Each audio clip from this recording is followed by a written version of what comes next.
मानव समाज के प्रबल प्रेरणा स्रोत वंदनीय संत समाज सत्संग सरिता में निमज्जन कर रहे आत्मीय बंधुओं, ममतामयी माताओं एवं बहनों,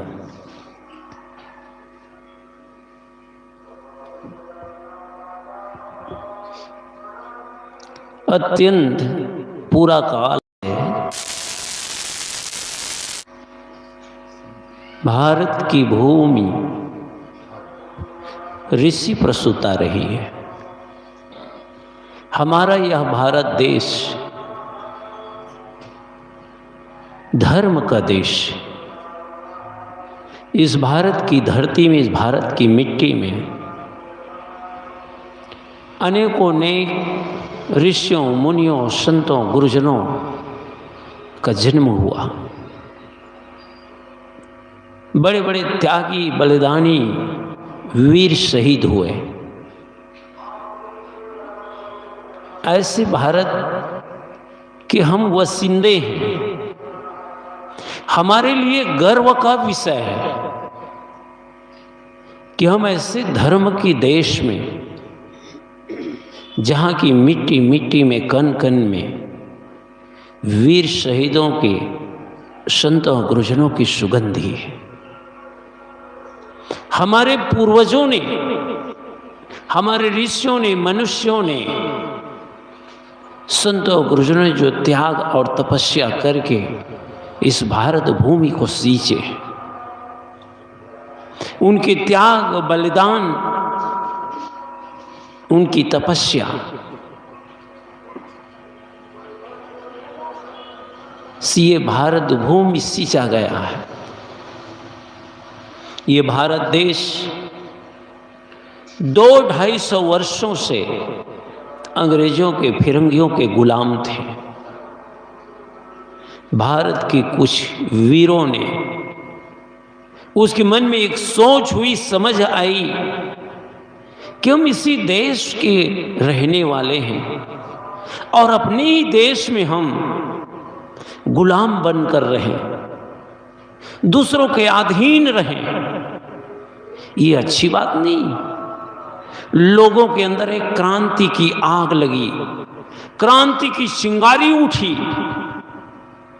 और क्रांतिकारी लोगों ने इंकलाब जिंदाबाद का बिगुल फूंका। अनेकों महापुरुषों ने इस मां भारती की आजादी के लिए अपने प्राणों की आहुति दी। हंसते हंसते फांसी के फंदे पे झूल गए। मैं आप लोगों से पूछता हूं कि जिन महापुरुषों ने, जिन वीर शहीदों ने अपने प्राणों की आहुति दी, क्या उन महापुरुषों को जीने का शौक नहीं था? क्या उन महापुरुषों को अपने माँ बाप, बीवी बच्चों के बीच जीवन बिताने का शौक नहीं रहा होगा? आज हम जिस संतों को, जो हमारे संत हुए, मनीषी हुए हैं, उन्होंने त्याग और वैराग अपने परिवार को, घर परिवारों को छोड़कर जंगलों में, एकांत स्थलों में जाकर जिन्होंने त्याग और तपस्या की, क्या उनको अपने घर बसाने का, माता पिता के पास इस रंगीन दुनिया में जीने का शौक नहीं रहा होगा? मेरे प्यारे भाइयों, उन महापुरुषों का आदर्श, उनके उच्च व्यवहार हमारे लिए परम संबल है। ऐसे त्यागियों और बलिदानियों के देश में हमारे पूर्वजों के आदर्श को आज हम भूलते जा रहे हैं। उनके आदर्शों को, उनके निर्मल व्यवहारों को हम मिट्टी पलित करने में कोई और कसर नहीं छोड़ पाए। छोटे छोटे नौजवान बचते उड़ती जवानी में, जिनकी दाढ़ी और मूंछ की रेख भी नहीं आई थी, भगत सिंह, राजगुरु, सुखदेव का नाम आपने सुना। भगत सिंह, राजगुरु, सुखदेव को अंग्रेजों ने फांसी की सजा दी। तीनों बंदे एक साथ फांसी के फंदे पे झूल गए। फांसी के फंदे में जब झूलने लगे उससे मिलने जब भगत सिंह की माँ आई, माँ जैसे ही जेल के अंदर आई, जिस बंकरों में भगत सिंह जी थे, उसकी माँ आई, भगत सिंह की नजर जब अपनी माँ पर पड़ी तो भगत सिंह देखता क्या है कि उसकी माँ की आंखों से गंगा और जमुना की धारा बह रही थी। भगत सिंह ने कहा कि माँ, आपके आंखों में आंसू, ये आंसू की धारा देखकर मुझे बड़ी तकलीफ हो रही है माँ। माँ ने कहा कि मेरे लाल, मेरे बेटे, ये जो मेरे आंखों की आंसू की धारा तुम देख रहे हो, मेरा बेटा, मेरे लाल, ये दुख के आंसू नहीं हैं बेटा। आज मेरा सीना गर्व से फूल गया, आज मेरा कोख पवित्र हो गया, आज जो मैंने नूर गवाई वो पवित्र हो गया। आज मेरे कोख से उत्पन्न मेरे बेटे इस मां भारती की आजादी के लिए, यहां के देशवासियों के लिए आज फांसी के फंदे में झूल रहे हैं। सचमुच आज मेरे लिए गर्व का विषय है, और गर्व के आंसू है ये, दुख के नहीं। मेरे कोख से उत्पन्न होने वाले मेरे लाल आज मां भारती की आजादी के लिए अपने प्राणों की आहुति दे रहे हैं। ऐसे बच्चे को माताएं जन्म दें, ऐसे लालों को उत्पन्न करें। आज ये भारत की धरती पुकार रही है कि वीर पुत्रों को पैदा करो, एक सुंदर संस्कार दो। आज हम देखते हैं हमारे भारतीय संस्कृति में अनेकों त्यौहार मनाते हैं, महापुरुषों की जन्म जयंती मनाते हैं, बच्चों को हो रहा है। कभी हम अपने घर के बच्चों को उन महापुरुष से रूबरू नहीं कराते, उनका इंट्रोडक्शन कि बेटा ये महात्मा गांधी है, ये हमारे देश की आज़ादी के लिए उन्होंने अपने प्राणों की आहुति दी।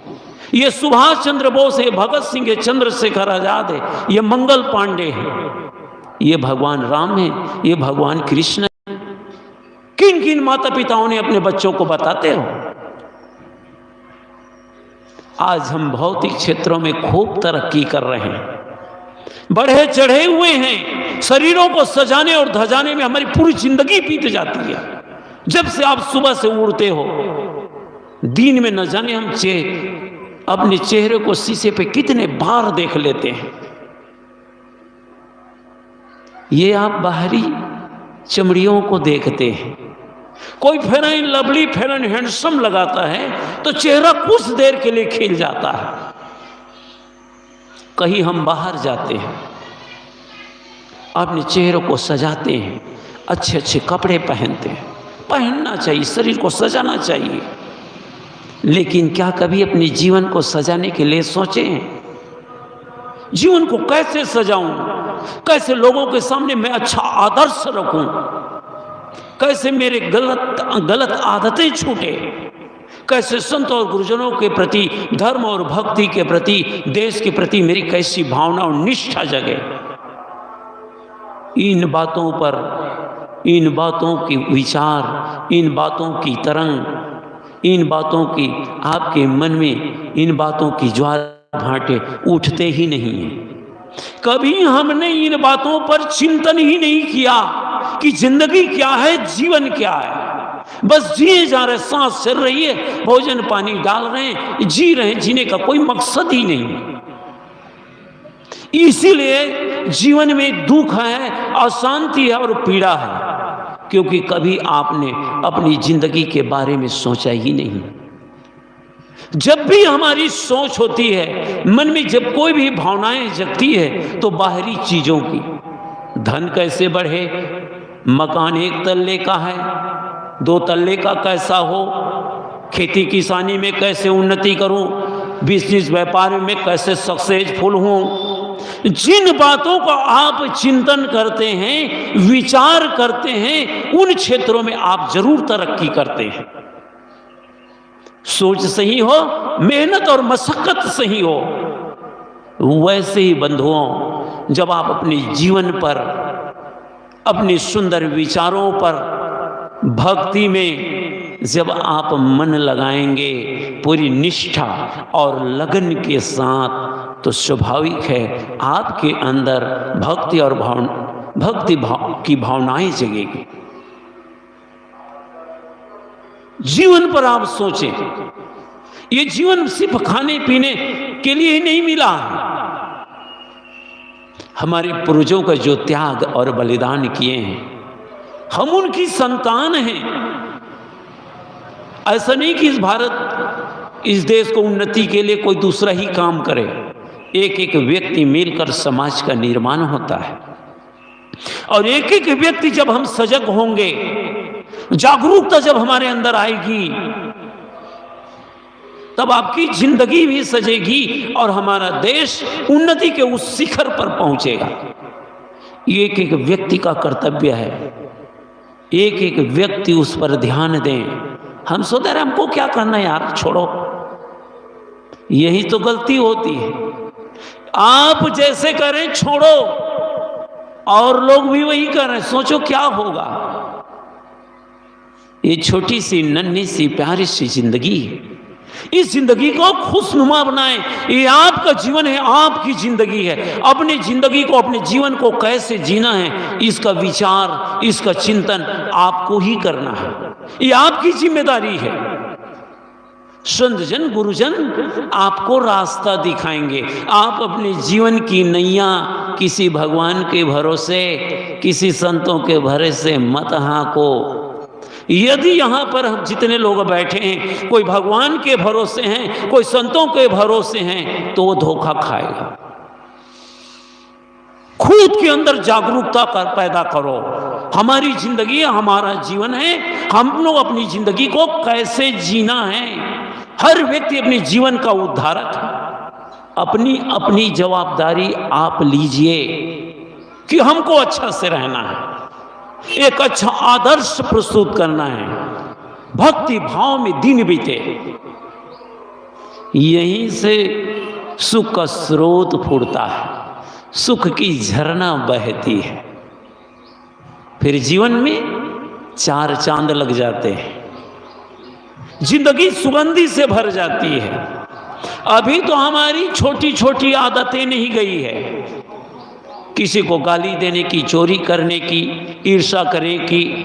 बहुत दिन से भक्त हैं, बहुत दिनों से साधु हैं, लेकिन निंदा चुगली की आदत नहीं गई। ये तो प्राथमिक चीजें हैं, यहीं से जिंदगी सजना शुरू होती है। आपकी छोटे छोटे आदत छूटते जाएं। आपको जब कोई बीमारी होती है तो आप नजरअंदाज मत करिए, उसका इलाज कराइए। किसी सिविल सर्जन को, अच्छे डॉक्टरों को दिखाइए। जहां आप सोचेंगे अरे छोटी बीमारी है, नजरअंदाज करोगे, वो बीमारी फिर असाध्य बीमारी हो जाएगी, नासूर बन जाएगी वो बीमारी। वैसे मेरे प्यारे भाइयों बहनों, आप क्या सोचते हैं, दिन भर आपके अंदर क्या विचार चिंतन चलता है, आपकी मन की भावनाएं कैसी है, ये बहुत महत्वपूर्ण चीजें होती है। लेकिन हम लोग होता है क्या, भोजन भी कर रहे हैं, एक थाली खा गए, पत्नी पूछी देखो तो जी नमक में सब्जी कैसी है, तब आपकी क्या जवाब होता है, रुको, एक थाली खा डाले, सब्जी को भी डबल तिबल ले लिए, खाते जा रहे हो, मुंह डाल रहे हो, कटक रहे हो, पता नहीं नमक है कि नहीं है। कोई पूछ देता है तो पूछते हाँ रुको, इतना खाए पता नहीं चला, बेहोशी में खाते हैं हम। जिंदगी पूरी बेहोशी में बीत जाती है, होश ही नहीं है। आप कहोगे कैसे होश नहीं, तो सुन लीजिए, क्रोध कहां से उड़ता है जी, लोभ और लालच जगता कहां से है, ईर्ष्या और देश की भावनाएं कहां से आती है, चोरी करने की, किसी की हत्या करने की, ये बेहोशी का परिणाम है। आप होश में रहेंगे, जीवन को सजगता और सावधानी से जियोगे, तो कभी आपको लोभ और लालच की गिरफ्त में आप नहीं आएंगे। किसी को मारने और मिटाने की बातें नहीं सोचोगे, ये बेहोशी का परिणाम है। और पूरी जिंदगी बेहोशी में बीत रही। मेरे प्यारे बंधुओं, संत गुरुजन तो हुंकार भरते हैं, जगाते हैं, आवाज भी लगाते हैं, जागो। लेकिन अज्ञानता की नींद में, वासनाओं की धारा में, कुंभकर्णी नींद में घर्राटे भरते चले जा रहे। जीवन खत्म हुआ तो जीने का ढंग आया, और जब बुझ गई समा तो महफिल में रंग आया। ये जिंदगी हम लोग यहां पर बैठे, कई उम्र दराज के लोग बैठे, कितनी जिंदगी हम और आपकी बीत गई। आदमी सोचता है मेरी उम्र बढ़ रही, उम्र नहीं बढ़ रही भाई, उम्र घटती चली जा रही है। जितना आप जीते हो उतने ही मौत के करीब आप होते चल जाते हो। तो ये जीवन के बेशकीमती क्षण, ये बेशकीमती लम्हे व्यर्थ न जाए। सदगुरु कवि ने कहा, बीते ताही विसार दे, आगे की सुधि ले। जो जीवन के क्षण पल घड़ी बीत गई सो बीत गई, आगे की जो बची हुई कुछ जिंदगी है उसको होश पूर्वक जियो। जीवन को भक्ति भावना में लगाओ, संतों गुरुजनों के में लगन लगाओ, संत गुरुजनों के ही दरबार में, इनके ही चरण शरण में, इनके सानिध्य में जाकर आप अपनी जीवन को समझ सकते हो। वरना मन बाहरी चीज़ों में बहलता रहेगा। इस संसार में, इस रंगीन दुनिया में कुछ धन पाओगे, कुछ रुपये पैसे पाओगे, कुछ ज़मीन जायदाद पाओगे, और जितनी आँखों से दिख रही है, दृष्टिगोचर होती आँखों से जितनी वस्तुएं, प्राणी हो या पदार्थ, ये एक दिन आपसे छूट जाएगा, निश्चित, ये तय है। आज हमको लगता है हमारी अच्छी इमारत है, घर में मार्बल टाइल्स ग्रैंड, अरे चमाचम क्या पूछना, एक दिन इसको छोड़ के जाना है। उस शमशान घाट के वासी होना है आपको। उन दिनों को याद करो, आपके हरे भरे परिवार, पुत्र परिवार, सारे नाते रिश्तेदार रिलेशन, ये मकान जमीन जागीर हमारे पूर्वजों ने भी छोड़ कर गए हैं। हमारे दादे बाबे लोग लेकर नहीं गए हैं। यही हम और आपके साथ भी यही हस्त, यही घटना घटने वाले है। वो बहुत जल्द, कहा नहीं जा सकता कब आप इस संसार को, इस दुनिया को अलविदा कह दोगे। इसलिए मेरे प्यारे भाइयों, जो जिंदगी शेष बची है उसको पूरा भक्ति भावना में ईमानदारी पूर्वक जिए। जो हमारे पूर्वजों ने, जो हमारे ऋषियों ने, मनुष्यों ने, संतों ने, गुरुजनों ने जो रास्ता दिखाए हैं, उन रास्तों पर, उस लीक पर आप चलते रहिए। धीरे धीरे कछुआ चाल ही सही, मन को इधर उधर मत करिए। ये मनुष्य जीवन का मिलना प्रकृति का उपहार है। ये जिंदगी एक पहेली है। इन पहेली को जो सुलझाना जानता है, उसी के जीवन में मस्तानगी, उसके जीवन में खुमारी, उसी के जीवन में आनंद आता है। जिंदगी को जीना सब थोड़ी जानते हैं। किसी के पास वीणा हो, वहां पर वीणा रखा हो, और इस वीणा को जो बजाना जाने उसके लिए सरल है, और जो ना बजाना जाने उसके लिए कठिन है। वैसे जो जीवन की वीणा को बजाना जानता है उसके लिए जिंदगी सरल है, और जो बजाना ही नहीं जानता उसके लिए जिंदगी पेचीदा हो जाती है। इसलिए मेरे प्यारे भाइयों, हमारा ये भारत देश ऋषियों मुनियों का देश, धर्म का देश, त्यागी और बलिदानों की देश, हमारे पूर्वजों ने जो हमारे लिए किए, जो आदर्श दिखाए, जो त्याग और बलिदान किए, अपने पूर्वजों की त्याग और बलिदानों को लोगों ने, संतों ने हमारे लिए, ताकि आने वाली मेरी संतान सुखद जीवन जी सके। जो जितनी धर्म और भक्ति में, जो जीवन को जितनी ईमानदारी पूर्वक जीता है, उसके जीवन में उतनी ही मात्रा में सुख और शांति आती है। आज की बात यहीं पर समाप्त करता हूँ।